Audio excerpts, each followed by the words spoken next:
Boa noite a todas e todos. Bem-vindos ao projeto da Associação das Defensoras e dos Defensores Públicos do Estado do Rio Grande do Sul sobre ação política em tempos de pandemia.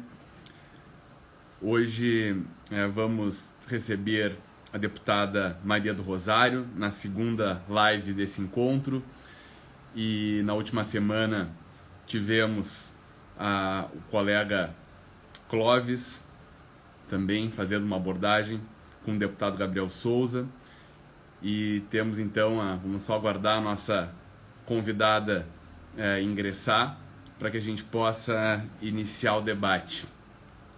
Saúdo aqui especialmente a nossa presidente da nossa associação, Juliana Lavin, aos vice-presidentes também aqui presentes, Clóvis, Maína, e a todas e todos os colegas que vieram acompanhar para que a gente possa participar sobre esse debate. É uma bela iniciativa da Associação das Defensoras e Defensores Públicos, porque ouvindo as diversas lideranças políticas, né, de diversas frentes, se pode pensar nos caminhos mais democráticos possíveis para que se possa buscar a efetivação dos direitos humanos de uma forma extremamente democrática, buscando realmente as melhores soluções. Então, essa pandemia, evidentemente, ela impactou de forma muito intensa a todas as pessoas, a toda a humanidade, talvez de uma forma que a nossa geração jamais tenha visto, jamais tenha vivido, mas, sem dúvida alguma, o impacto social é muito maior quando se trata de pessoas que não têm a mesma capacidade social e financeira, a mesma capacidade financeira e econômica para ter acesso aos serviços básicos de saúde, de prevenção, a produtos, a uma moradia que possibilite o distanciamento, a possibilidade de exercer um trabalho que tenha a possibilidade de ser feito na forma mais remota possível. Então há sim, sem dúvida, a pandemia, o efeito social da pandemia, ele tem classe, ele tem renda, ele tem gênero e ele tem raça. Portanto, a perspectiva da defesa dos direitos humanos é fundamental. Olá, deputada, vou fazer o convite aqui então para... É só a senhora fazer o pedido para entrar ao vivo que a gente autoriza aqui.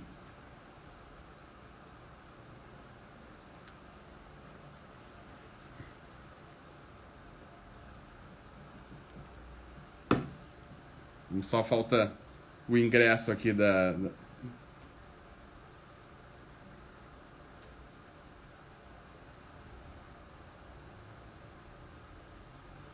a gente poder fazer o ingresso.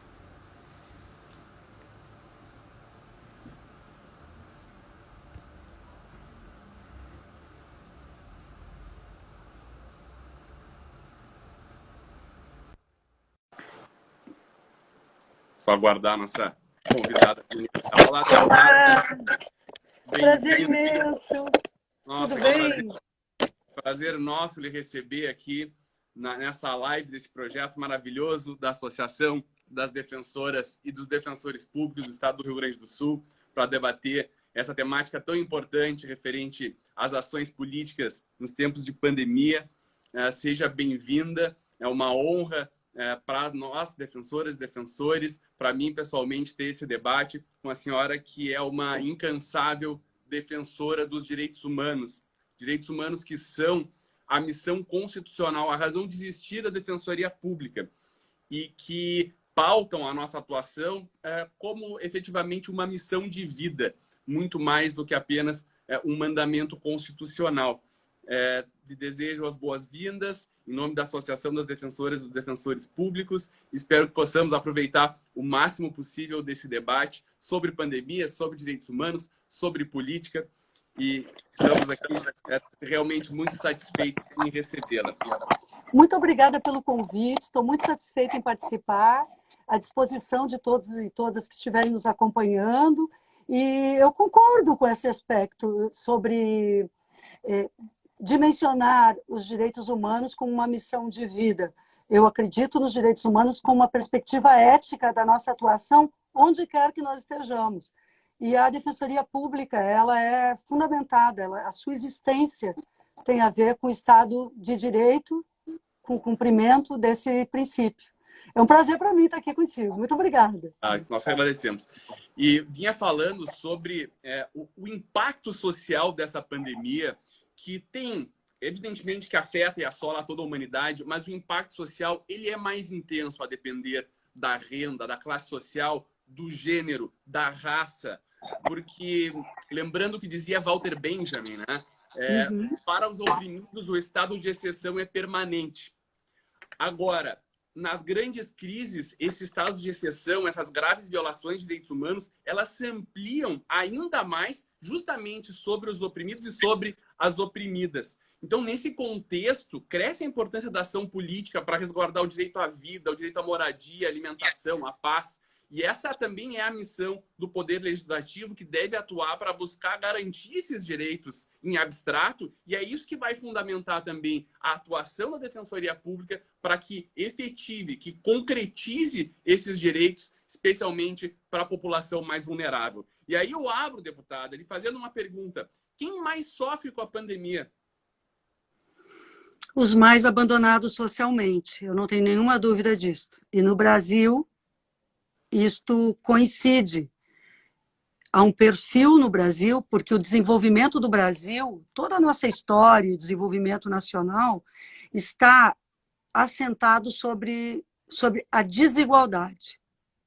Nós não superamos as marcas da desigualdade que permeiam toda a história brasileira.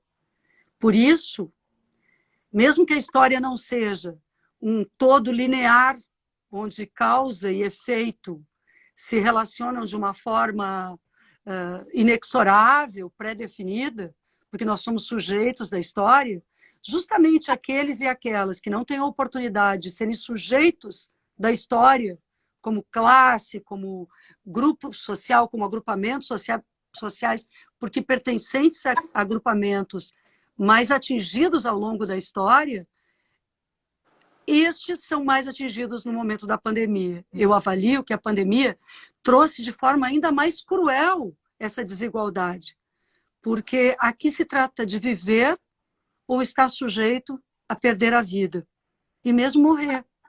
E aquelas pessoas que conseguiram fazer a prevenção, conseguiram ter o trabalho remoto, conseguiram ter cuidados básicos e informação, não estarem sujeitas à desinformação, não estarem sujeitas à necessidade do ir e vir, mesmo num contexto de risco. As pessoas que conseguiram, as classes médias, as pessoas mais aquinhoadas economicamente. Nós também, que nos incluímos entre estes, nós conseguimos nos proteger. Mas aqueles mais pobres, que estão sujeitos aos efeitos de um modelo econômico que não suporta 5 meses, sem jogar grande parte da população no desemprego e no abandono, estes que estão pelas ruas estão sujeitos ao vírus, estão perdendo vidas, e talvez o desenho de como as cidades estão, como a pandemia está evoluindo nas cidades, mostre isso. É nas periferias que mais pessoas estão morrendo.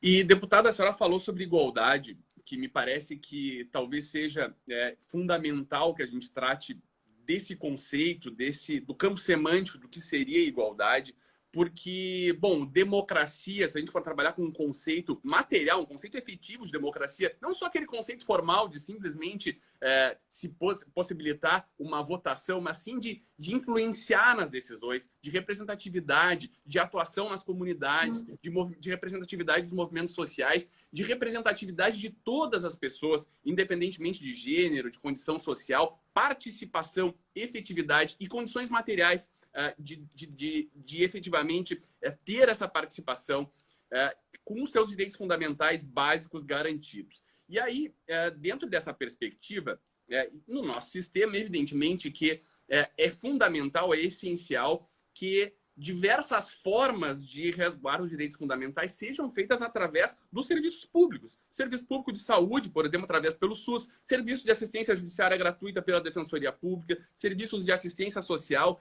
E aí eu lhe pergunto, deputada, em termos de ação política, qual a importância do fortalecimento dos serviços públicos destinados às pessoas vulneráveis para que a gente possa trabalhar na redução da desigualdade e no fortalecimento da democracia? Olha, eu concordo totalmente com essa sua observação sobre o conteúdo da democracia.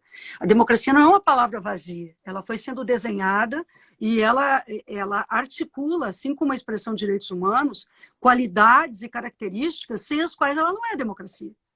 Então, a democracia da nossa época, ela não pode ser restrita à democracia política no ato do voto. Ela é a democracia da Constituição inteira. É a democracia constitucional, ela é mais do que a participação eleitoral. Ela é a democracia dos direitos sociais, do capítulo dos direitos sociais da Constituição. Ela é a democracia das garantias individuais, do artigo 5º. Ela é a democracia no acesso a todos os bens e garantias que eu vejo, por exemplo, quando o Amartya Sen trata a noção da justiça, né, distributiva e do acesso à renda, ele diz isso, o desenvolvimento é um direito. O conceito de desenvolvimento é muito mais amplo do que a dimensão exclusivamente do PIB.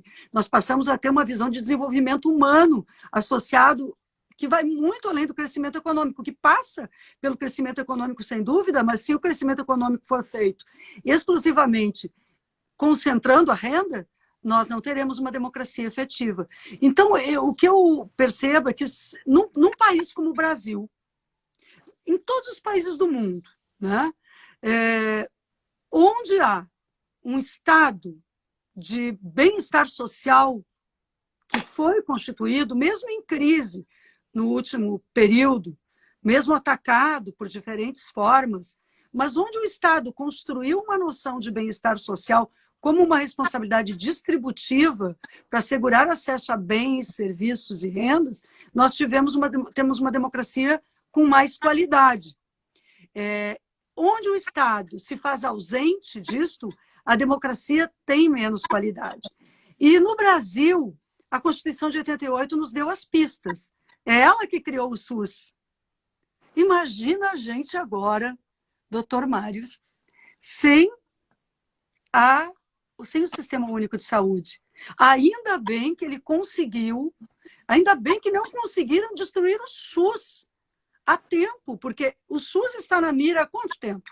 Com a emenda constitucional 95, com ataque ao controle social, com a necessidade, tantas vezes, de judicializar direitos, quando, na verdade, esses direitos já deveriam ser tratados como líquidos e certo.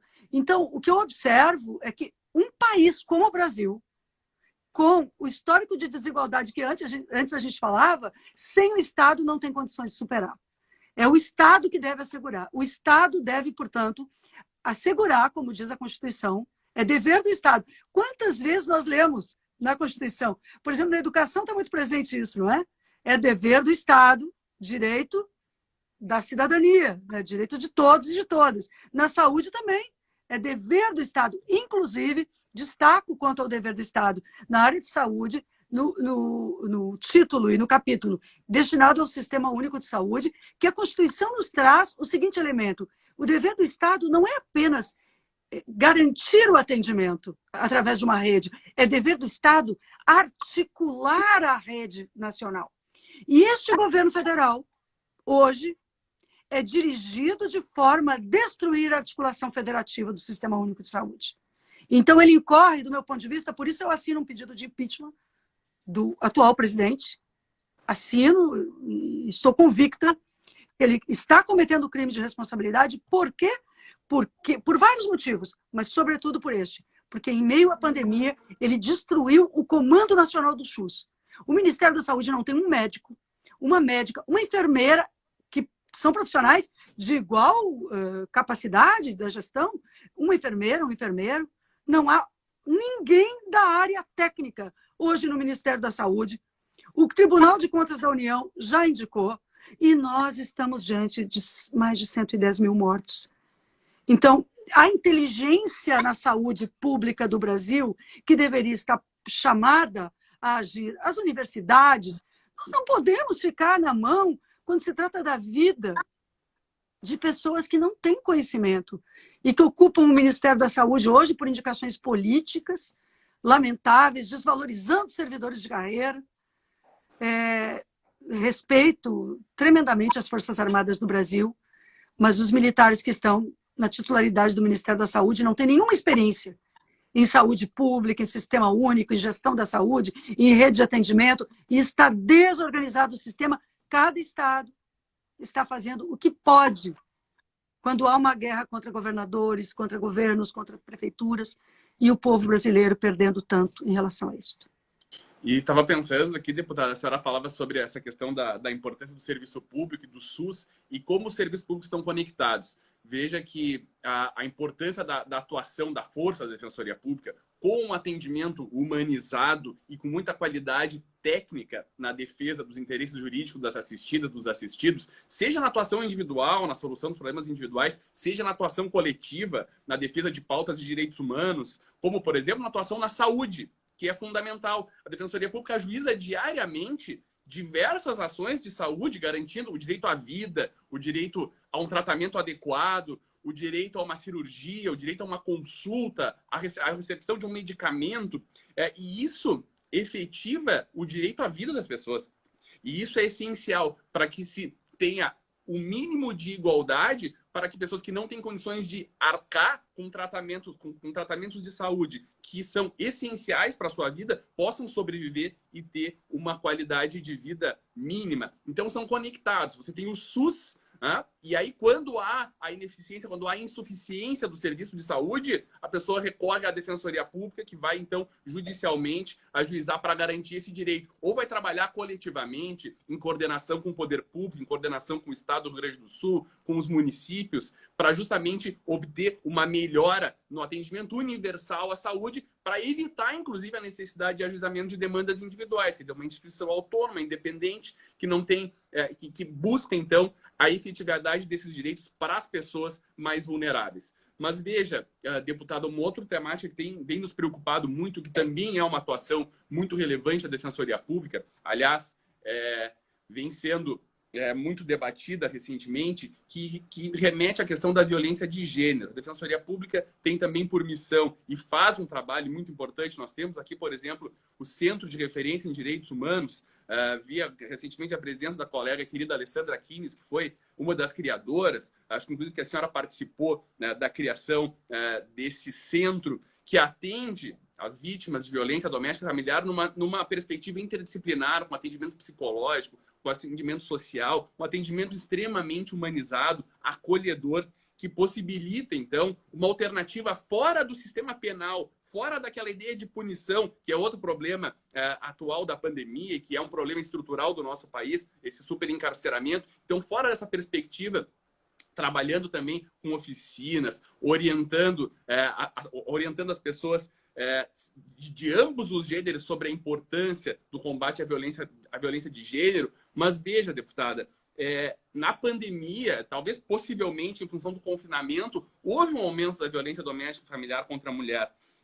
De que forma a gente pode pensar em ações políticas para combater a violência de gênero, fugindo daquela ideia de punição, fugindo da ideia de cárcere, de prisão? Bom, primeiro deixa eu cumprimentar vocês pelo Centro de Referência em Direitos Humanos. Nossa, sabe?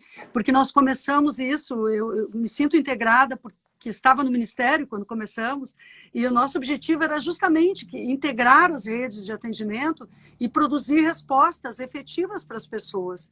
As pessoas precisam de uma maior eficiência, mas essa eficiência também vem quando há o compromisso das instituições em salvaguardar a vida, em proteger integralmente, em perceber, inclusive, como tu disseste, que uma pessoa vítima de violência precisa ser atendida com cuidado, com respeito, com muita delicadeza até na sua vivência, porque as instituições elas não podem revitimizar, elas não podem produzir a violência institucional.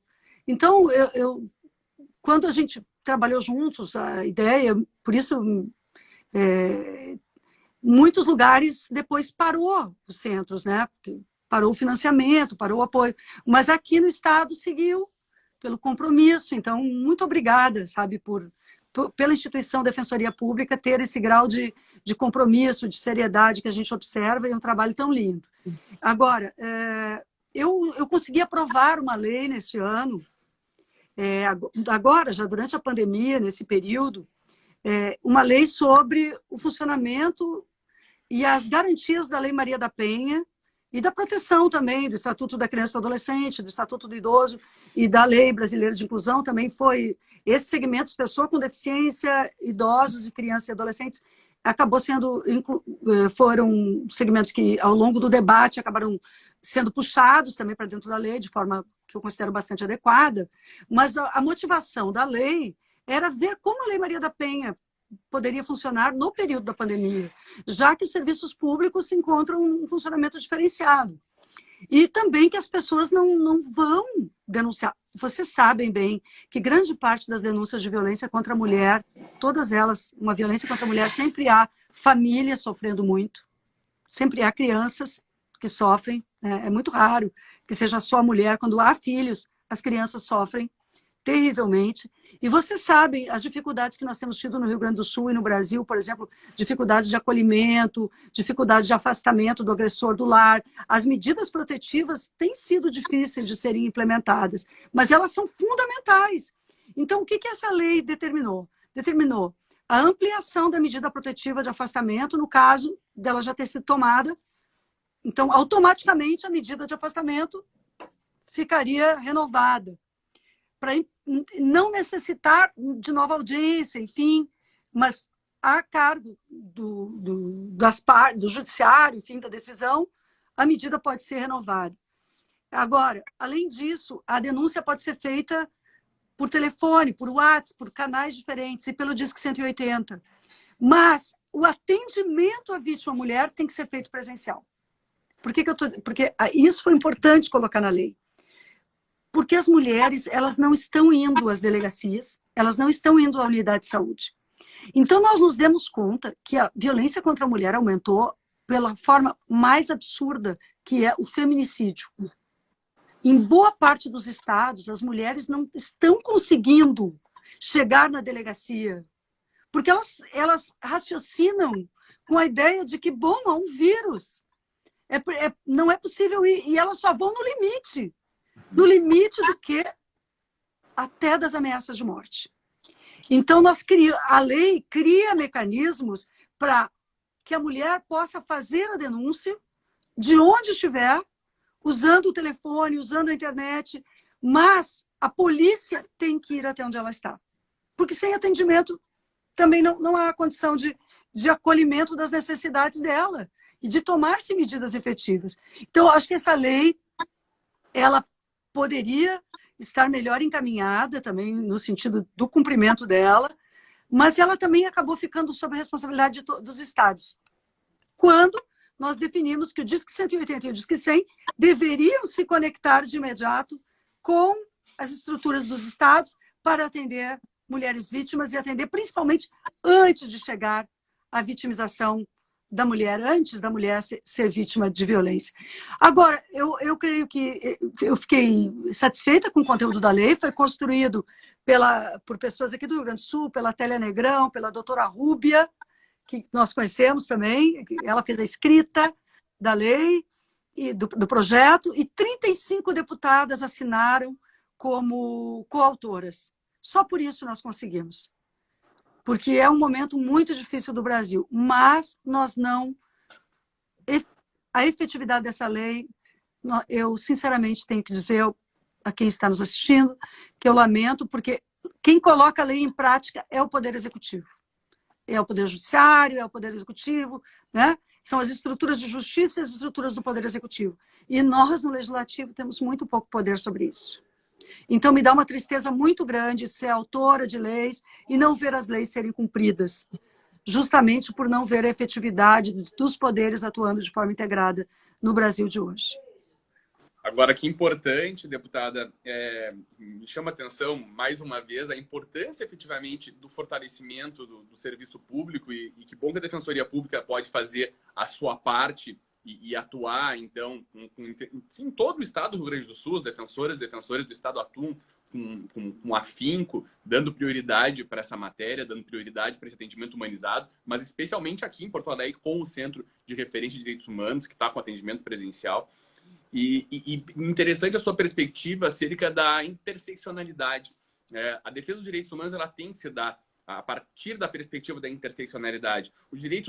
As questões de gênero estão conectadas com as questões referentes ao direito da criança, estão conectadas com as questões referentes ao direito das pessoas com deficiência, estão conectadas com as questões raciais.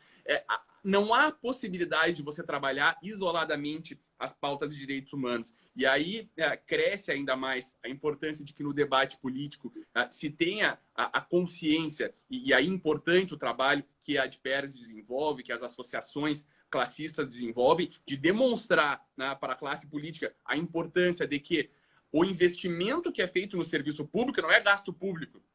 É verdade. Gasto, porque o que a Defensoria Pública faz com o pouco de orçamento que tem se comparado às outras instituições do sistema de justiça, especialmente na pauta de defesa dos direitos humanos, a sociedade do Rio Grande do Sul conhece, a sociedade do Rio Grande do Sul confia, sabe que quando a coisa aperta, pode procurar a Defensoria Pública que vai ser atendida, que vai ter o seu problema jurídico resolvido. E o mais importante disso, sem entrar naquela perspectiva do gerencialismo, daquela governamentabilidade neoliberal que pensa em produção, número, mas não, um atendimento humanizado, olho no olho, dando atenção, seja de forma remota, seja de forma presencial, dando atenção para as assistidas e para os assistidos.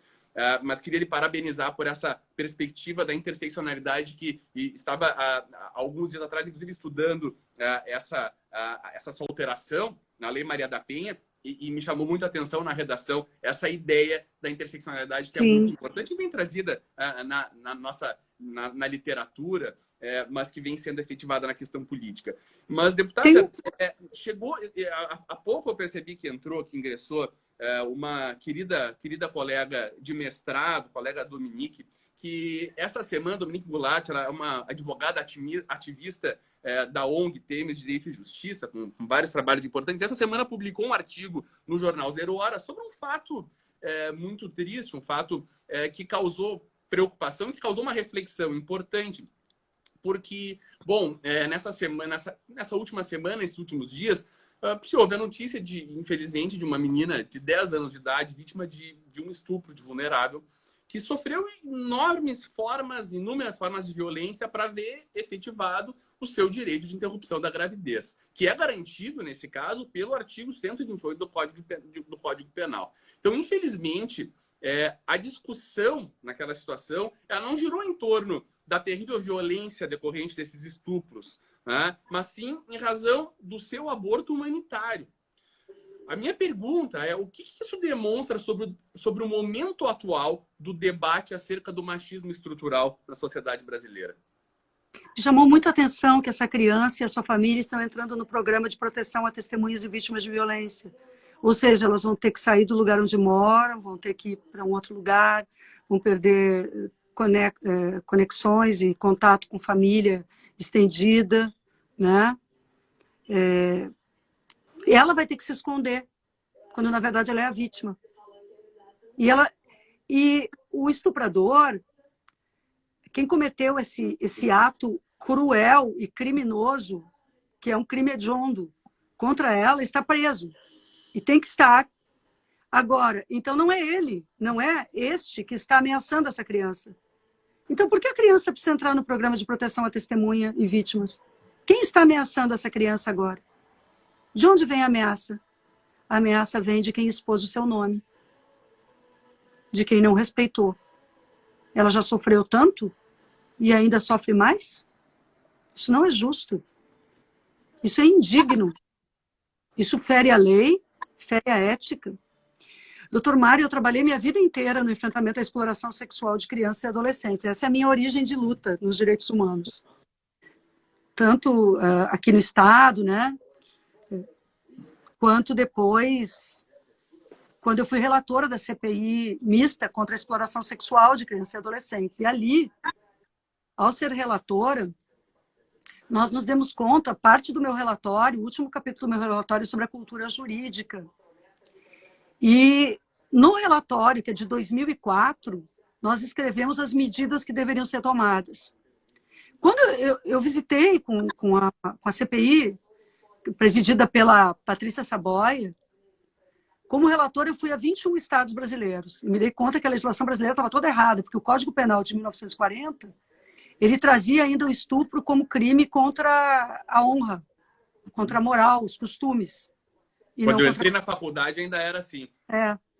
Então, eu quero lhe dizer que eu fui relatora da alteração do Código Penal, do título 6º, que deixou de ser do crime contra os costumes para ser crime contra a pessoa. E aí criou-se a figura, o tipo penal, estupro de vulnerável, unificamos naquele título e naquele capítulo o crime de estupro com atentado violento ao pudor, para reconhecer também o estupro de pessoas, meninos, homens. Reconfiguramos as penas, aumentamos penas, sim, mas, sobretudo, qualificamos. E o que a gente trabalhou aí? Então, eu tenho muito presente, como relatora, a matéria. O estupro de vulnerável, no caso dessa menina, tem 3 qualificadores, né? Ela é criança, então ela é vulnerável. Ele é parente, tinha responsabilidade de cuidado, é uma nova situação de qualificação. E o terceiro aspecto que qualifica é que, além dele ser parente, é um crime continuado e ela engravidou. Então, isso tem que qualificar também. Por quê? Porque a violência é continuada. A violência não cessou quando se tirou esse abusador de perto dessa criança. A violência psicológica continuou existindo dentro dela, na cabeça dela. E a violência continuou na gravidez. Sem dúvida. Todo o tempo.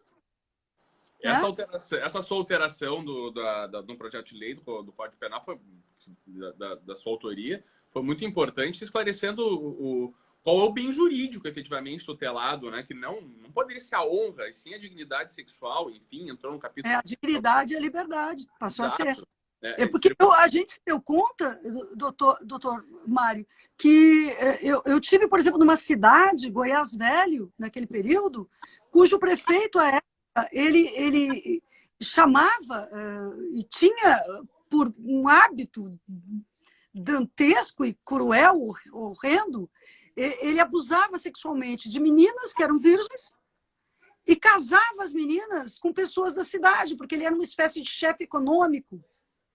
E aí, ao casar, formalmente, cessava o processo. Porque o bem tutelado era a virgindade. Nossa. Não a vítima, não a dignidade. Então, até isso nós tivemos que mudar. Como mudamos também o dispositivo sobre mulher honesta. Então, eu faço um relato do nosso trabalho, esse é o meu trabalho, é a minha vida. Fora isto, por inspiração do doutor Daltoé, aqui nosso do Rio Grande do Sul, juiz da infância por largo período, depois desembargador, nós apresentamos e conseguimos aprovar a lei da escuta especial e do depoimento especial.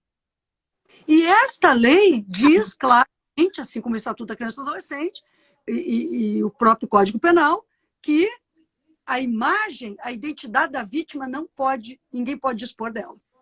Então, digo aqui que quem incorreu neste crime deve ser responsabilizado. Responsabilizado o agressor sexual, nos termos da lei, que é gravíssimo o que ele cometeu.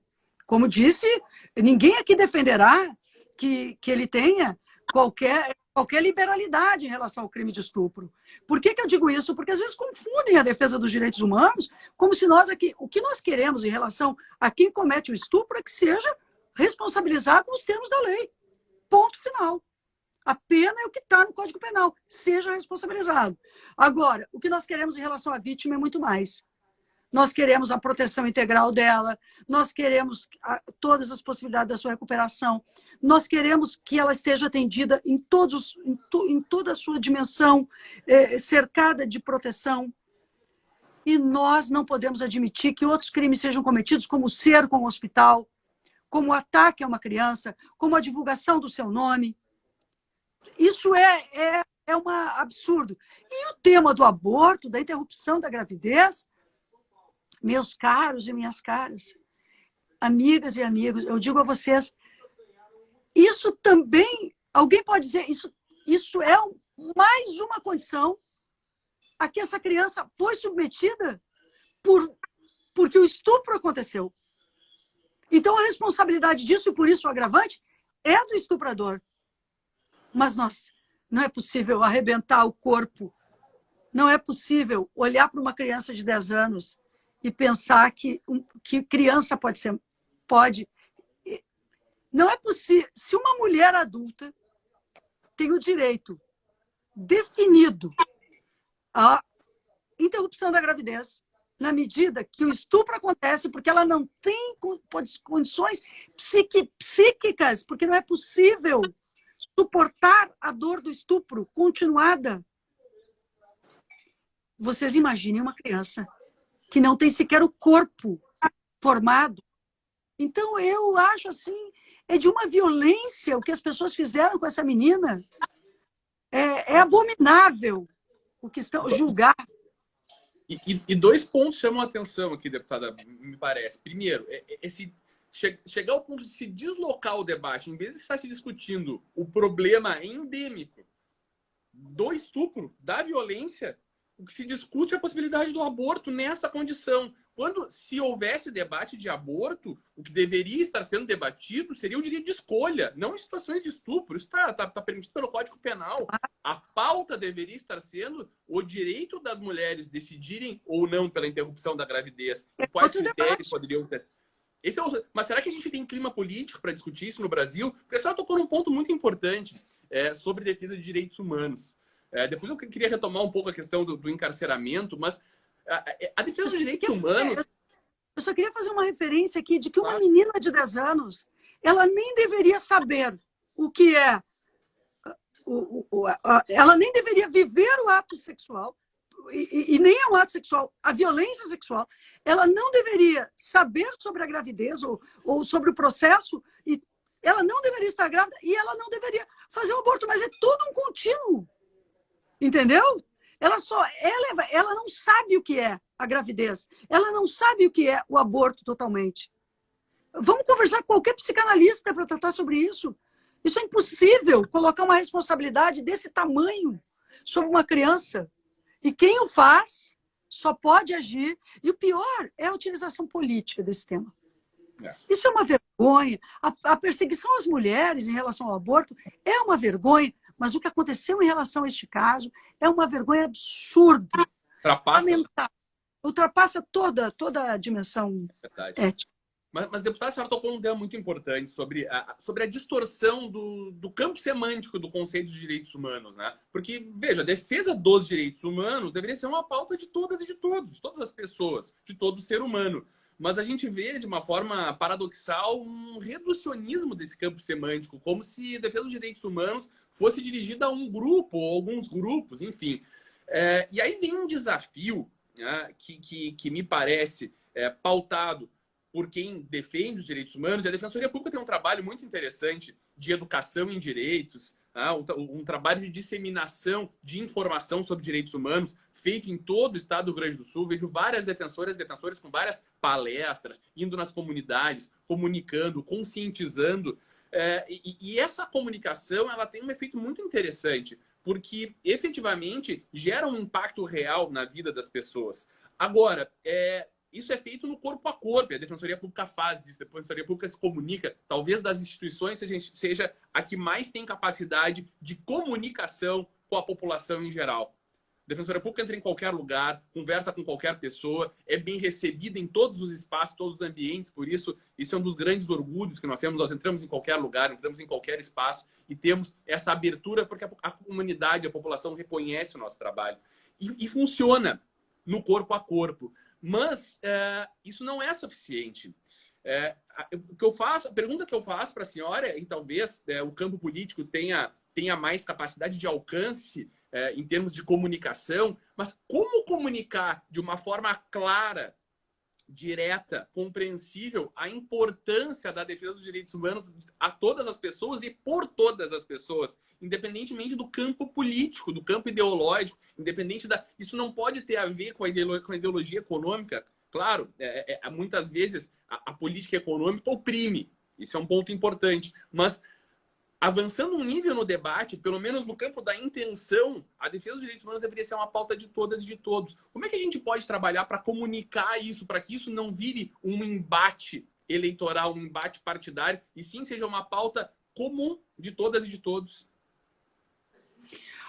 Olha, eu acho que a gente tem tentado fazer isso, mas o que acontece é que aí a nossa estrutura... o Brasil não tem uma cultura democrática efetiva, né? Eu busco muito isso, compreendo muito essa realidade, doutor Mário, a partir do Brasil não ter produzido, inclusive, uma justiça de transição. Esse é o tema, meu tema de pesquisa de mestrado conecta muito com isso, orientado pelo professor Carlos Moreira da Silva Filho, que é que nós ou talvez a maior autoridade, talvez, de transição no Brasil. Então, acho que esse ponto é crucial, deputado. Então nós não fizemos, a gente não tem assim uma dimensão pedagógica da nossa história, do quem nós somos. E o Estado no Brasil, ele está organizado contra o cidadão, contra a população, ele não está organizado para proteger direitos. A única janela democrática, efetivamente, que nós tivemos foi a Constituição de 88. Mas não houve ruptura, né? Não houve exatamente. Houve uma transição. Uma transição pactuada, mas o pacto não foi... a lei de anistia, para mim, é um marco, mas eu até carrego sempre comigo aqui. Esse cartaz ele foi feito na Itália, um dos cartazes que marca assim, a defesa da democracia e da anistia no Brasil, e eu coloquei em cima ditadura nunca mais, porque eu participo da sessão da Câmara aqui deste cantinho, então eu deixo aqui minha posição política clara pela democracia e contra a ditadura. Mas esse cartaz diz por um Brasil democrático e livre, né? E o que nós tivemos aqui no Brasil, né? Nós tivemos uma lei de anistia que foi necessária, em 79, porque havia expectativa e uma necessidade de que as pessoas voltassem ao Brasil, ninguém mais aguentava.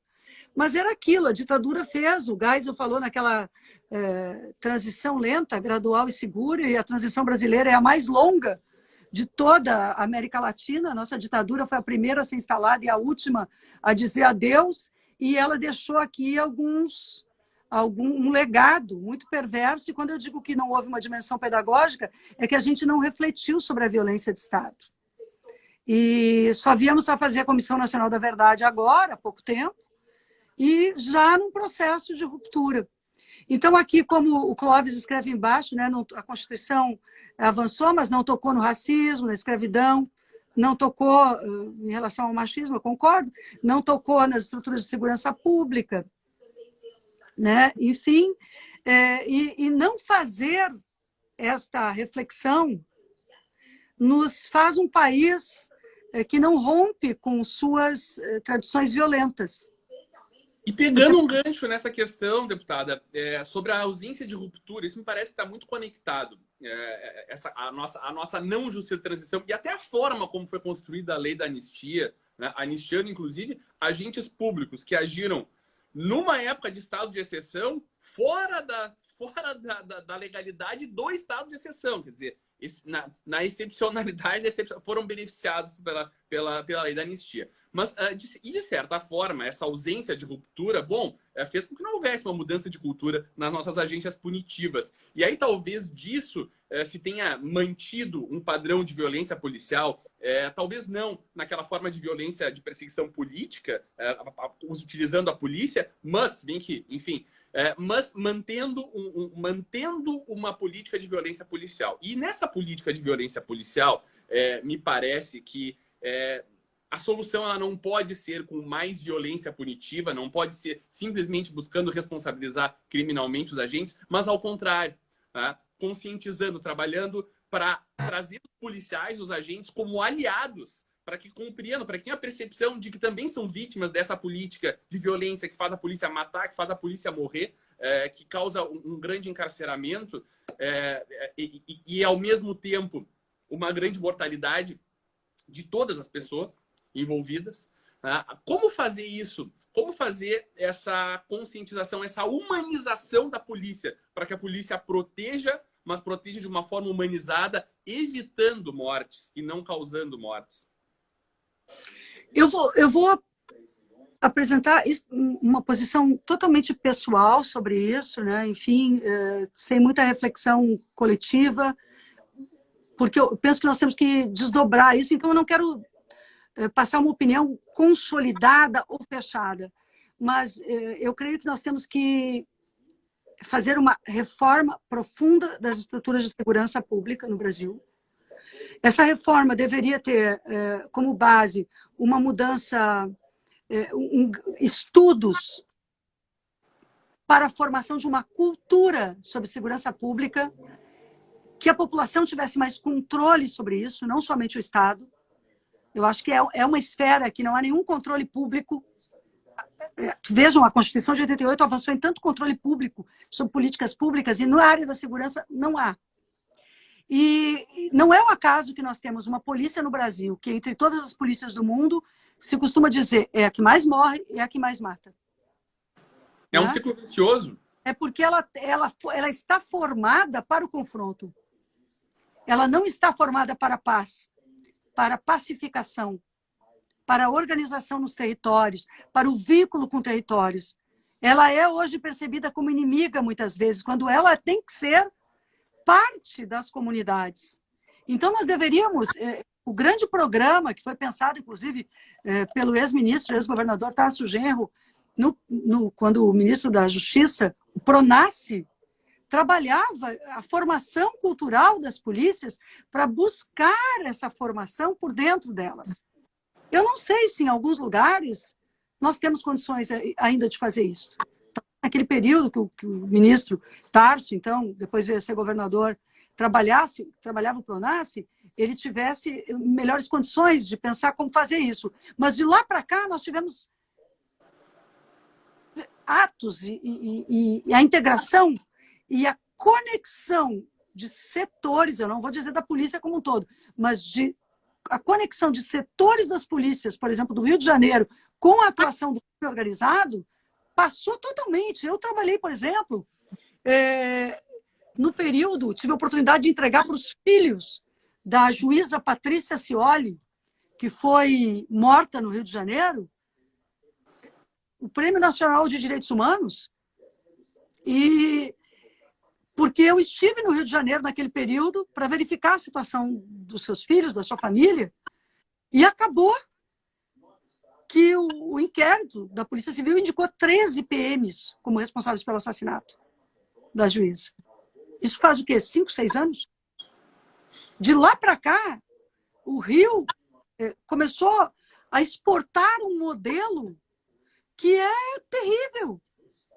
Eu já vi coisas, por exemplo, há estado do Brasil onde a promoção na PM tinha a ver com mortes.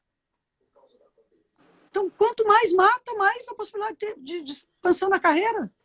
A lógica da produtividade do neoliberalismo chegou, não basta a lógica da quantidade de prisões.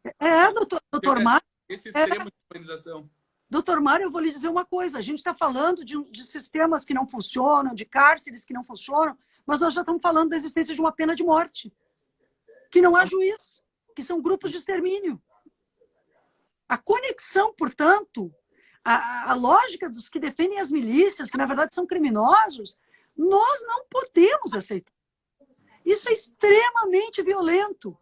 Isso já diz respeito a muito mais. Isso diz respeito à capacidade de um país ser democrático, de um país ser civilizado. Então, há lugares que talvez as polícias não tenham mais solução. Pois isso está muito conectado, deputado. Perdão. e produzir novas formas de polícia. Aí a minha opinião eu tenho pensado muito, nem sempre eu fui favorável à desmilitarização.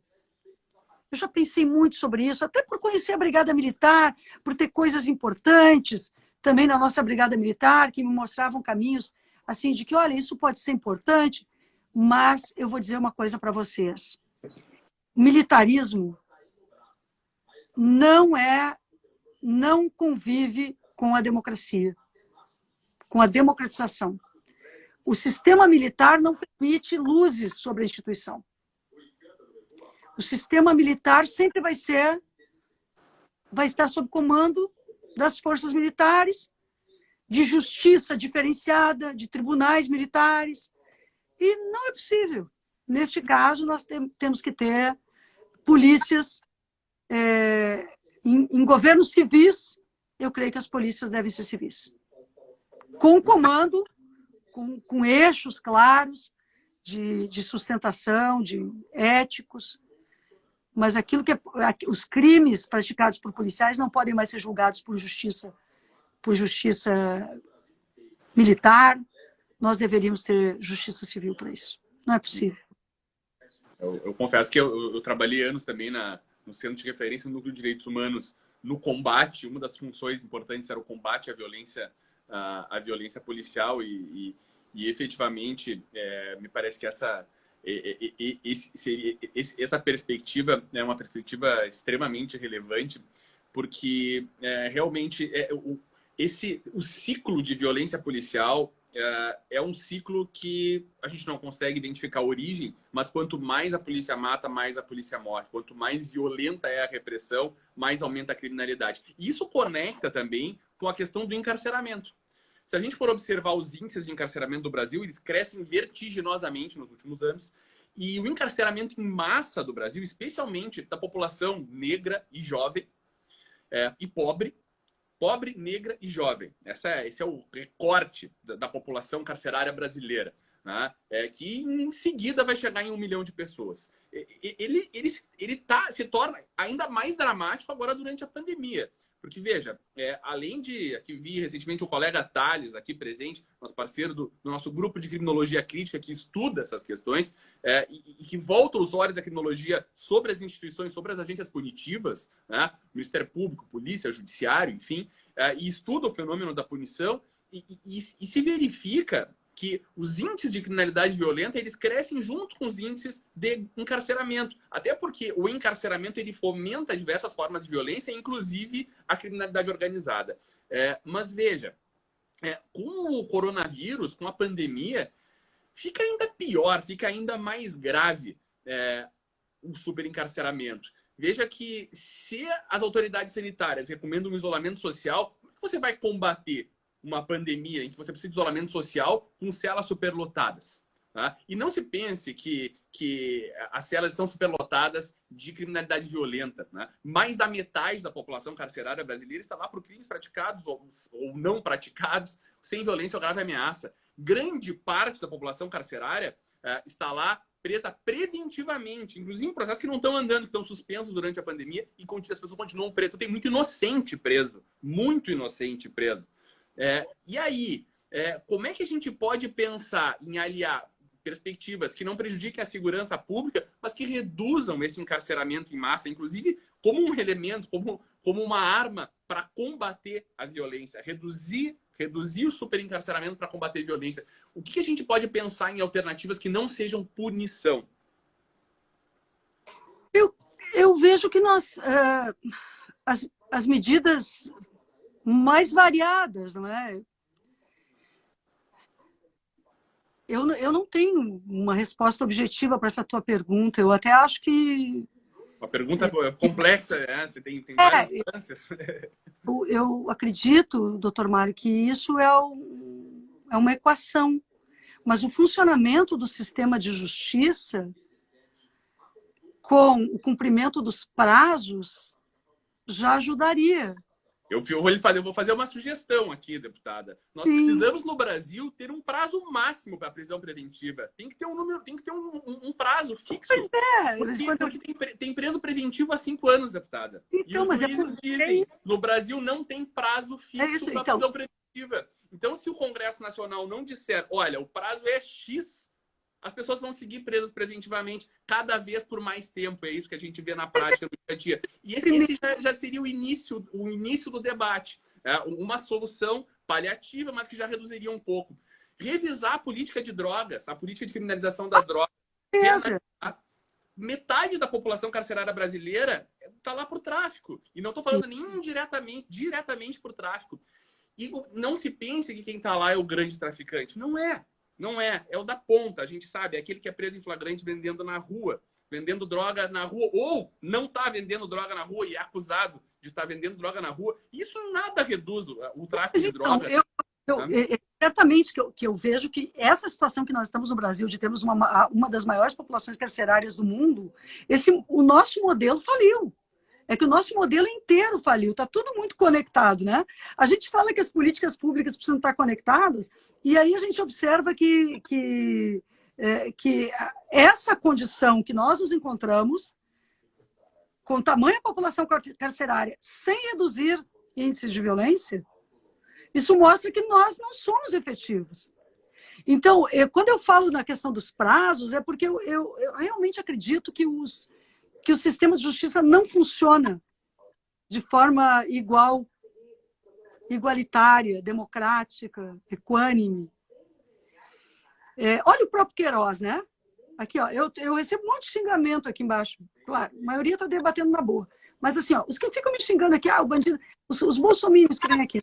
Andei sendo vítima de ataques. Olha, assim, tudo que vocês estão dizendo sobre bandido, vocês vão Queiroz, entendeu? Que tá... Turma, que sem nem... Ó, agora o defensor público, doutor Mário, vai me contestar. Mas eu nunca vi alguém foragido e direto para a prisão domiciliar. Aí vocês vão me dizer que é igual o tratamento penal no Brasil? Não é, né? O foragido foi direto. O foragido estava lá guardado daquela forma, o foragido... Entendeu? Então, é um tratamento totalmente desigual. Por que o Queiroz tem esse tratamento? Por que o Flávio Bolsonaro agora não vai depor? Diz que não vai depor no Ministério Público. Então, assim, me desculpe, mas eu creio que nós estamos diante de um país onde os maiores promotores da violência estão no governo, fizeram o reforço de um discurso de ódio, fizeram um reforço do discurso incentivando as polícias a matarem mais, fizeram o discurso do direito penal máximo, entendeu? De só alterar Código Penal, Código Penal, sempre mais pena, mais pena, mais pena, mas os bandidos deles, eles estão salvando. Os bandidos da família deles, os bandidos da polícia deles, o bandido Adriano da Nóbrega, o bandido Queiroz, os bandidos deles, eles não querem preso. Desculpa, então, a gente tem mais 1 minuto. Enganaram vocês. Vai cair em 1 minuto e 30, vai cair no Instagram, ele nos derruba automático. Desculpa ele me interromper, só para dizer que para abrir para a senhora se despedir, para eu fazer a despedida também. Queria lhe agradecer imensamente por esse debate maravilhoso. Ficaram várias pautas. Queria falar sobre a pesquisa científica, sobre a falta de incentivo, sobre a importância de se incentivar a pesquisa científica em todas as áreas no Brasil. Mas, infelizmente, o prazo do Instagram é de 1 hora. Então, muito obrigado mesmo pelo debate, pela disponibilidade e parabéns pela qualidade do seu trabalho, pela qualidade, pelo alto nível do debate que a senhora trouxe aqui para nós nessa noite de sexta-feira. Muito obrigado. Grande abraço, muito obrigada, gente. Fiquei muito honrada, parabéns pelo trabalho da Defensoria Pública do Rio Grande do Sul e do Brasil, e contem sempre comigo. Aliás, votei contra o veto 17, que trava os salários dos servidores públicos, tá bem? Vamos lutando e vamos defendendo o Estado brasileiro, o Brasil e os direitos humanos. E a democracia. Abraço. E o serviço público é essencial para a democracia. Muito obrigado. Obrigada, querido. Tchau, gente.